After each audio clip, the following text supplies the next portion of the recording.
Hey, welcome back. I'm Mike. And I'm Ashley. And this is week 4. Week 4. Week 4. Yay! We made it 4 weeks. That's what we committed to. So we're done after this. No, I'm kidding. I think we're going to do a couple more. This has actually been really fun. Are we doing a couple more? I think. Are we making the decision I don't know. What do you guys think? Should we? We're committed. We're doing a couple more. So we've had a lot of fun doing this. Please subscribe if you haven't already subscribed. Like and share. Theme song right now.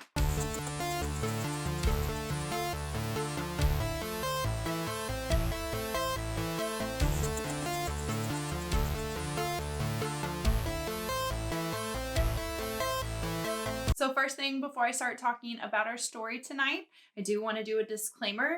I don't want to disturb anyone. So there is some death, some mystery, some creepiness that goes on. Let's get into it, right? Yeah, let's do it. Why are you laughing? Because I said, No. Did I say something silly? The story tonight is kind of like a 2-part story. I'm going to give you a lot of background information on something very creepy and then fade into something even creepier. So have fun. So we're going to talk about the Cecil Hotel. If you're not familiar with it, you will be here in a minute. And then I'm going to fade into or transition into or kind of focus on the Elisa Lamb story. Now, if you're not familiar with that, which you may or may not be, crazy mystery. I'm pretty sure there is a video involved with this that pretty much intrigued everyone. I know the first time I ever watched the video, I got scared. I was scared. So it really is true. The Cecil Hotel. So the Cecil Hotel, when I started researching this, I already knew a little bit about the Cecil Hotel. It's popped up in movies. Also AHS, American Horror Story, which we do watch that. Obviously, we like creepy stuff. They actually did a season but absolutely they used the Cecil Hotel from the staircase to some of the main light fixtures in the actual hotel. Ryan Murphy, who produces American Horror Story, copied that. He pretty much copied like the whole hotel. The series name is Hotel. The Cecil Hotel was built in 1924. It had around 700 rooms, and it didn't take it but 3 years to start developing what we're going to call a dark history. My dad worked for hotels my entire life. I do know that things happen in hotels, but for some reason, just a dark shadow seemed to hang over the Cecil Hotel. Without giving you every single name in all the years, I can tell you it was every couple of years and something tragic was happening there, if not more often. They had suicides there. People would shoot themselves. They would jump.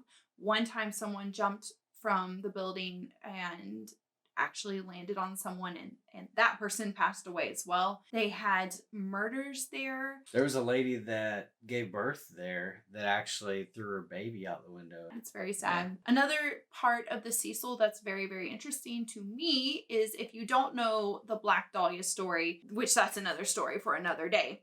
But the Black Dahlia, also known as Elizabeth Short, was one of the last times she was seen alive, was having drinks in the bar at the Cecil Hotel with some man. Even further, the Night Stalker, also known as Richard Ramirez, stayed there for some time, I think around 1985. He actually would come back from whatever he had done that evening, go to the back alleyway of the Cecil Hotel, take off his clothes because he was the Night Stalker. He was a murderer, and he would strip down in the back alleyway. He would be covered in blood, go up through the lobby, up the stairs in his underwear. Staff would see him. The quote was something almost exactly like, it was the Cecil. Like, that kind of stuff happened there. Just another day in the hotel. That's like, yes. I worked in a hotel once. It was a holiday. Did anything crazy happen there? No. Nothing like that. Sarah Palin stayed with us once. That's kind of cool. Yeah. Another serial killer. So Richard Ramirez wasn't the only serial killer to temporarily call the Cecil Hotel his home. Jack Unterweger. He was an Austrian. No, I'm pretty sure I said that right, actually. I mean, the fluctuation of my voice wasn't. But he was an Austrian that came over in the 1990s. And he had actually already been in Austria convicted and spent some time in prison for a violent murder. So he was very nice in prison. So they let him out early. What he did his sentence. I mean, that happens. Yeah. So he came in as a writer or posed as a writer and stayed at the Cecil Hotel. And he actually became friends with a lot of the ladies of the night and the cops Well, he was supposedly writing this piece on the red light district. They seemed to really like him. Well, come to find out, kidnappings and murders with those, I don't know if I can say ladies of ladies the of night. the night, yeah. The number of them disappearing became more and more frequent, so they ended up finding out it was this guy who was staying at the Cecil. Another kind of thing about the Cecil that to me I found interesting was it is close to Skid Row. Now, if you're not familiar with Skid Row, just to give you a really brief summary of it, I thought Skid Row was like a back alleyway and that was it. Skid Row is actually like 2 something miles or 50 blocks where there are a lot of homeless people. A lot of crime activity goes on there. They say it's very, very dangerous and not a good place to be, and definitely not a good thing to have right outside your back door when you're a hotel.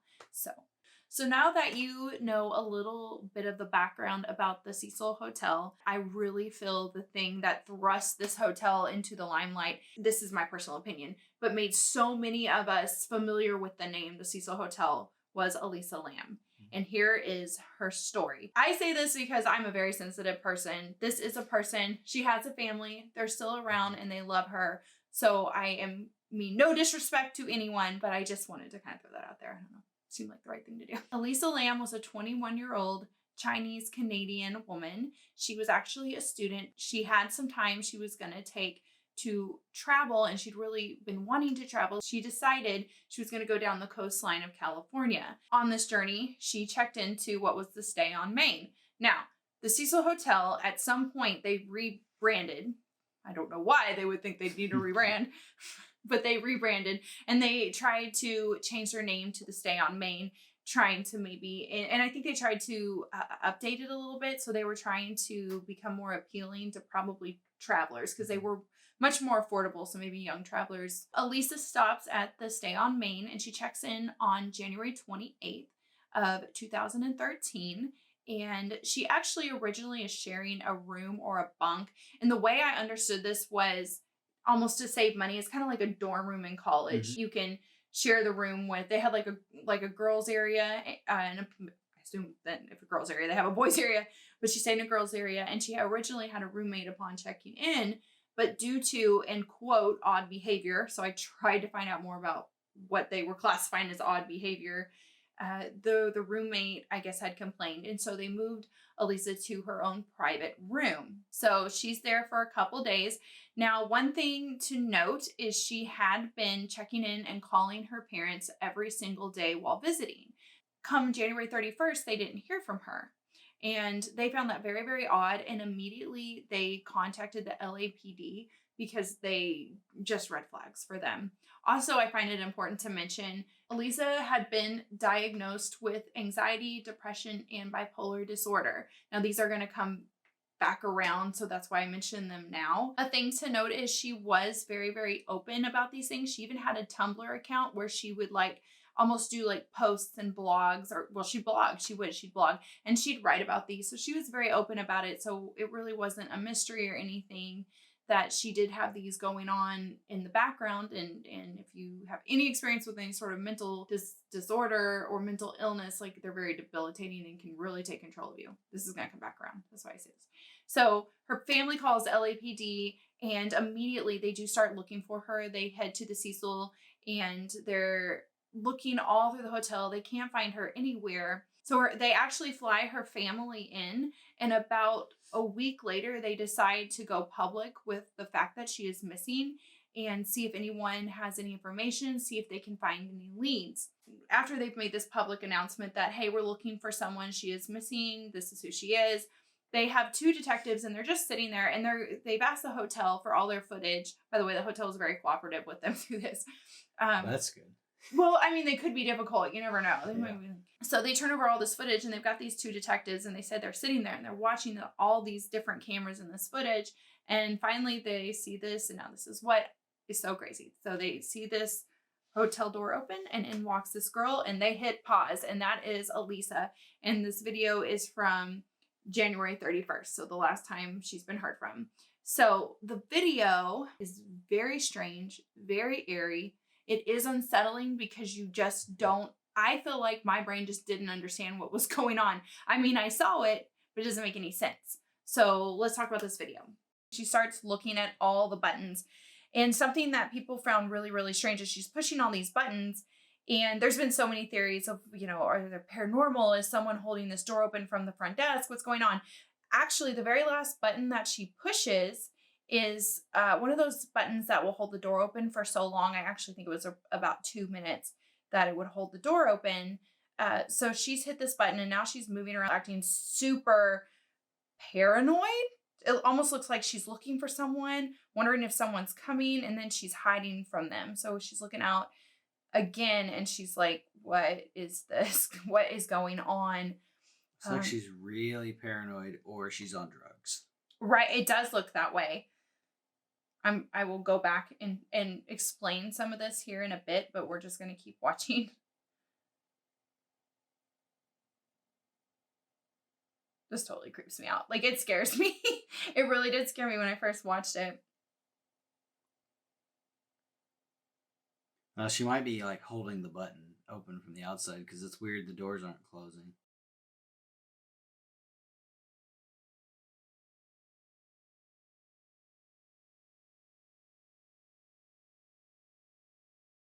Another theory also was with hitting all these buttons so look, she comes back in. I'm sorry, I want to notice this. She comes back in and she puts her hands out. It's almost like she's touching it, trying to find a sense of reality.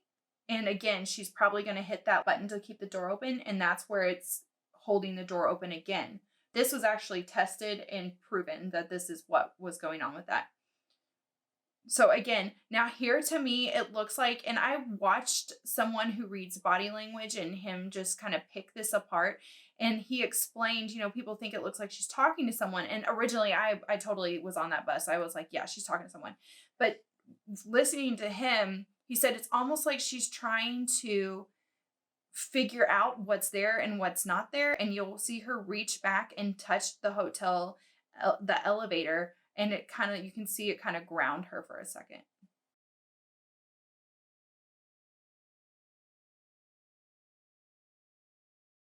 So again, a week after publicly announcing she's missing, they released this video. And that is absolutely what I believe took the Cecil Hotel from a place with a dark history to absolutely in the limelight. It had everyone fascinated. What is going on? Are these ghosts? Is this a demon? Is she possessed? I mean, you know how the theories go. So your alien thing. Aliens. Yeah. You know how the theories go. They're out there, and I actually heard some crazy theories. So they've searched the Cecil for Elisa. They can't find her. They've searched around the Cecil Hotel. They've gone to her last known whereabouts, which was like a bookstore. They were worried about the whole Skid Row being right there, and they absolutely no trace of her. No trace. Fast forward to about February 19th. The hotel staff is getting complaints about the water. What do you know? And it's black. It smells rotten. It smells gross. I couldn't. I can imagine you trying to take a drink of that. No. Mm-mm. If the water came out black, I wouldn't be taking a drink of it. This looks good. Is he full of vitamins? Delicious. So they're getting complaints about this water, and someone had said they're like, it might have gone on longer than normal because people were chalking it up to like nasty downtown LA. Skid Row. Yeah. The water is not the best. And maybe it was and maybe it wasn't. I honestly have no idea. But I know they got a lot of complaints. So they sent a maintenance man up to check out the water towers. Now, when he came up to the water towers, he was a little like, whoa, the water tower door is open, and found that a little strange. I mean, still going up there. But if I saw the water tower door open, I'd be like, oh, well, that's why the water's gross. Like, stuff's getting in. So, but he goes to look in, and he finds the body of Elisa Lam floating in there. She is undressed, and her clothes are in there with her. So this brings us to what happened to Elisa. Now that's the investigation's trying to figure this out. So, of course, we're waiting for a coroner's report, and it was decided that this was ruled an accidental drowning, secondary to her bipolar disorder. I assume meaning she got confused or maybe had a manic episode. But regardless, they did rule it accidental. So there's that. The toxicology report, because if you watch that video, a lot of people thought maybe she had drugs in her system. Maybe she had been drinking. No drugs, no alcohol found in her system. There was traces of her prescribed medications that she was supposed to be taking in her system, but that's it. That is what I thought at first. So she was taking her psych meds. She was taking her so psych whatever meds. she was on. Yeah. Yes. Yes. Well, that's good. Well, at least it was in her system. Yeah. Another theory was she was possessed. There was something now. It goes along with you and your alien theory. I'm just joking. Demons. Demons. We gotta quit this. Okay, so there was a theme that she had been possessed or haunted. This hotel has such a dark past. All these deaths have happened here. Maybe there was a ghost following her and bothering her. Now, we may think that's silly, but some people fully believe and stuff like that. So, cool. I'm scared of them, but I don't know if I believe in them. So I'm scared of everything. So that's another theory. Now, of course, foul play and if someone may or may not have murdered her was something that was obviously considered. There are a couple things to kind of debunk that. And I'm going to go into my theory and explain why I don't believe someone personally. This is my theory. we've discussed this before. I'm not a detective. But she's a photographer. I'm a photographer. I know I said it like 10 times last time. I'm like, that's so embarrassing. I don't know. It just came out. So I believe that she was probably having a manic episode. It seems as if she got on that elevator very, very confused. And like I said, you can kind of see her reaching around, trying to grab on something to stabilize herself. And I can totally see that, like, is this real? And can I touch this? Is this real? Can I touch this? You see her walk off. Now, a lot of people originally said, and you know how rumors are, they said two things, making them believe foul play would have had to have happened. First off, they had said there was one door to even get to the roof. Now, I can open a door, you can open a door, but this door actually was locked. And let's say it was left unlocked by accident. It also had an alarm on it, which how many times have you been somewhere and it says if you hit this door, it's an alarm, it never goes off. But emergency exit alarm will sound if you open. Right. Never works. Let's assume that she couldn't have gotten up there through this door and it was locked and the alarm would have gone off. People had said this is the only way she could have gotten up there. A hotel employee or someone like that would to have had taken her up there. So, okay. That made sense to me. That's suspicious. However, come to find out, there is another window that has a fire escape right out of it on this floor that she was on. Now, yes, she would have had to climb out the window and stuff like that. That's not that hard. I can open a window. You can open a window. You know, it's not that hard. Yes, she would have had to climb up to the roof, but she could have done that. So that was the first thing. The second thing was I had truly believed this part of it until I was researching it for this to deliver it to you guys, that the hatch that opened to the water tower was 20 pounds. But everywhere I had heard people talk about it, they said it was closed. Well, you can't get down in the water and then reach up and then reach out. And then it just wouldn't have been possible. There wouldn't have been anything in there for her to leverage herself on to even get back up and close this lid. And everyone thought, well, she would not have been able to close that lid on herself. Someone else would have had to do it.